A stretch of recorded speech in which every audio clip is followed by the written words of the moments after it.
l'éventualité des stress par les apparitions de cancer, est-ce que c'est quelque chose qui rentre dans les examens, les interrogatoires médicaux aux États-Unis? Est-ce qu'on cherche l'itinéraire de vie des personnes pour voir à quel moment peut-être elles se sont affaiblies?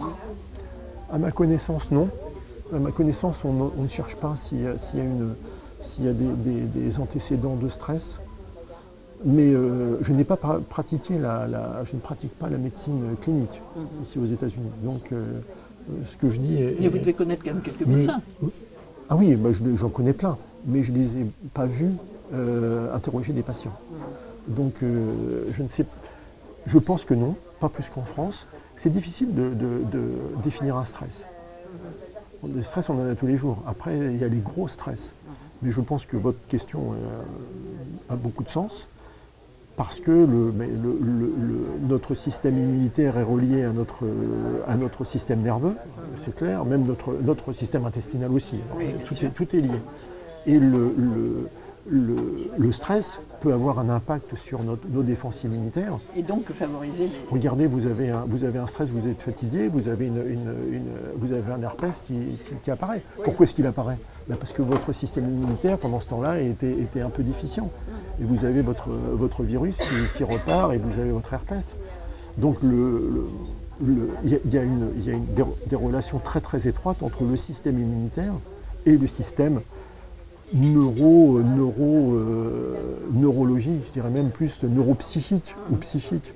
Et donc j'ai pas fait d'études dessus, mais j'ai eu des patients qui ont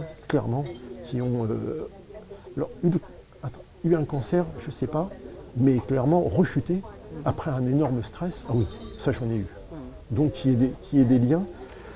Après, c'est difficile de publier là-dessus, parce que c'est délicat. C'est délicat. Le souci aussi, c'est de dire stress. Parce que du stress, on est toujours stressé. Enfin, je veux dire, on n'a qu'à vivre dans une grande ville et puis... Même Noël est un stress. Même Noël est un stress, oui. Il paraît que le plus gros stress qu'on peut avoir, c'est un déménagement. C'est ce que j'ai lu. Non, je crois que c'est la perte du conjoint. Ou alors juste après. Mais il paraît que le déménagement est un stress. Mais c'est galvaudé. Parce que le stress, c'est tous les jours. Et on ne sait pas assez... Or, comme vous dites, la perte d'un conjoint ou d'un enfant, là, c'est même pas mesurable. Et là, donc, ça peut vraiment démolir le système immunitaire, j'imagine. Là, je pense qu'il peut y avoir une...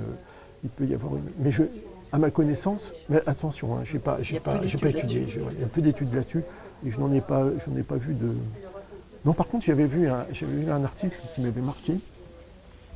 Il y avait une étude, je ne sais plus si c'était à Harvard, où ils avaient étudié la relation possible entre le caractère du patient et sa survie. Ils s'étaient aperçus que ceux qui avaient mauvais caractère, qui étaient toujours en train de rochonner, de critiquer, de remettre en question les traitements, c'est sûrement pas un message trop vulgarisé, mais globalement, ce sont ceux qui avaient peut-être aussi un système immunitaire qui allait avec le fait de se défendre contre l'environnement, mais même quelquefois contre les médecins, qui